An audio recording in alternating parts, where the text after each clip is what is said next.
গণ অধিকার পরিষদের সভাপতি ও ডাকসুর সাবেক ভিপি নুরুল হক নূর স্পষ্টভাবে জানিয়েছেন, কেউ যদি অতীতের বিএনপির অফিসে হামলায় জড়িত থাকে এবং এখন তার সংগঠনে যোগ দিয়ে থাকে, তাহলে তাকে দল থেকে বহিষ্কার করে পুলিশের কাছে হস্তান্তর করা হবে। আজ সোমবার 16 জুন দুপুরে পটুয়াখালীর গলাচিপা উপজেলা বকুলবাড়িয়া ইউনিয়নের বটতলা বাজারে এক পথসভায় এ মন্তব্য করেন নূর। 3 দিন আগে ওই এলাকায় তার কর্মসূচি বাধাগ্রস্ত হওয়ার পর তিনি আবার সেখানে এসে জনসভার আয়োজন করেন। সেই পথসভায় স্থানীয় বিএনপির নেতাকর্মীরা ভিপি নূরকে সরাসরি বিভিন্ন প্রশ্নে ছুড়ে দেন, যার একটি ভিডিও সামাজিক মাধ্যমে ছড়িয়ে পড়েছে এবং আলোচনার জন্ম দিয়েছে। ভিডিওতে দেখা যায় স্থানীয় বিএনপির নেতারা অভিযোগ তোলেন যে 2023 সালে যারা বিএনপির অফিসে ভাঙচুর করেছিল তারা বর্তমানে গণ অধিকার পরিষদ যুক্ত হয়েছে।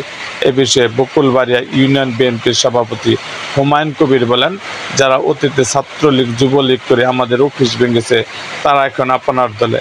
জবাবে নুরুল হক নূর বলেন, আপনার যে ছবি বা ভিডিও দিয়ে প্রমাণ দিতে পারেন যে কেউ আমাদের দল থেকে বিএনপির অফিস ভাঙচুরে জড়িত ছিল, তাহলে তাকে দল থেকে বাদ দিয়ে পুলিশের হাতে তুলে ধরা হবে।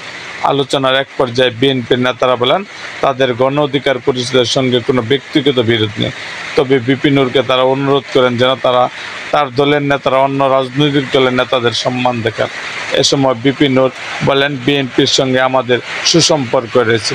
আমরা আমাদের সংগঠনের নেতাকর্মীদের সারা দেশে নির্দেশনা দিয়েছি যেন বিএনপির নেতাকর্মীদের সম্মান করা হয়।